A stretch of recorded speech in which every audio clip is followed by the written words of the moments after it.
All right, this is my 3-foot by 5-foot garden shed that I'm purchased for a generator room. As you can hear, it's currently running. I only use my generator primarily for my microwave. My solar system can handle the microwave. I just don't use it for that. I use the propane, and then I also have propane stored in there for the stove, which is in the trailer that I use. All right, you can see the generator I have is cooling down because I'm actually making a baked potato right now. I just finished cooking it. So anyhow, that's the generator. And inside, as you can see, there's my propane bottles. The front bottle that's hooked up is for the generator. And what you're supposed to do to start it, you open the valve, then you hit the start button until she starts up. And then when you're done using it, shut the valve off, and then shut the button off. Pretty simple. And then this is my stove, and then I got 2 spare bottles in here. I have a total of 7 of these bottles just for this. This and heating the chickens. So the one thing I had to do was, you can see there's a 2x6 header I put in here. And the reason I did that is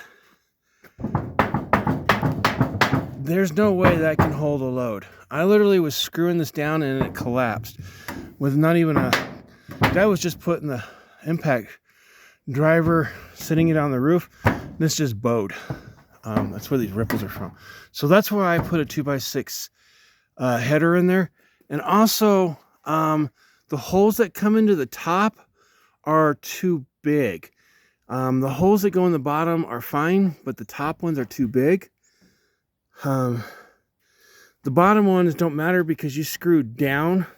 I think you screw. Yeah, you screw down into the frame, I believe. So that doesn't really matter. So I put. So the screws that I used into the roof, into this, the ones they provide you are the wrong size. So I had some ones that were a little bit bigger. So I used those there. But like I said, it collapsed, and we get snow here, and even a couple inches of snow, this thing would have just caved in. So I put the header in there. The hole that came with it was right here to screw the side panel on. I put a bolt, well, it's a machine screw through there. And then on the side, I used drywall screws, really, they're 2-inch drywall screws into both sides. And then on the top, I took the larger screws out that I used. And these are a plastic washer slash, I guess they're like a seal, supposedly. So I left those up into the top here. But then I screwed 2-inch screws into my header to make this nice and strong. Now the wall is strong enough to hold the weight. It's just this thing is so flimsy it won't hold any weight. So that's its only flaw that I could see. Other than, you know, it's basically the panels are making the frame, which is interesting. So it's a pre-bent panel. This is one here goes over it. But this here is bent like it is right here. So this is goes up to this point here. So it goes from here around and it stops here behind this. That's the panel. Oh wait, nope. Sorry, the other way around. It went from here. Let me get this right. It went from here because you can see where the lip is. So it goes from here around, stops there. So this is the actual frame. This piece right here, the way it's bent is the frame. The bottom. So what I did on the bottom was I measured out the actual footprint from this edge to the other end.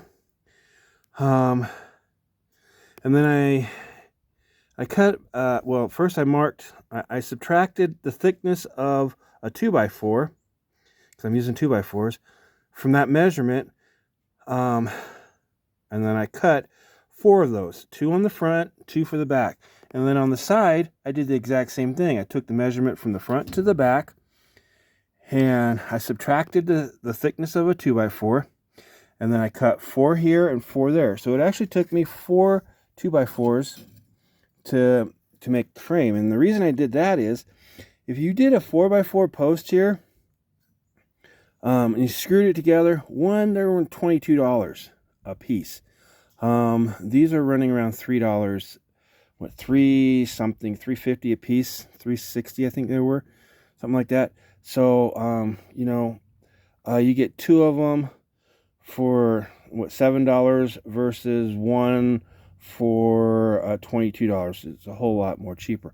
But also what happens is, so I did that there, and there's the gap. So these two boards are the exact same length, but the bottom one, I put the 2x4 going that direction, and the 2x4 going that way. I butted them together, and then I took the top one, and I made it perfectly tight here, and I screwed straight down, tying this one to this one. And then I did the same thing over there, and there's a couple screws in the middle. So it makes it a perfect square all the way around doing that. And then I screwed my scrap piece of plywood into the bottom, making sure everything's all screwed nice and tight. So making sure all the boards are nice and tight. So I make a nice cheap 4x4 base out of or what turns out to be 4 2x4s versus so I spent $14 for my base, versus if I went 4x4 posts, I would have had to spend $44, plus I would have got 6-inch screws on top of that, so I would have been spending around $30. This way here I spent $14. It's a whole lot cheaper, and it actually works out stronger because of the way it's sandwiched together. It's framed together.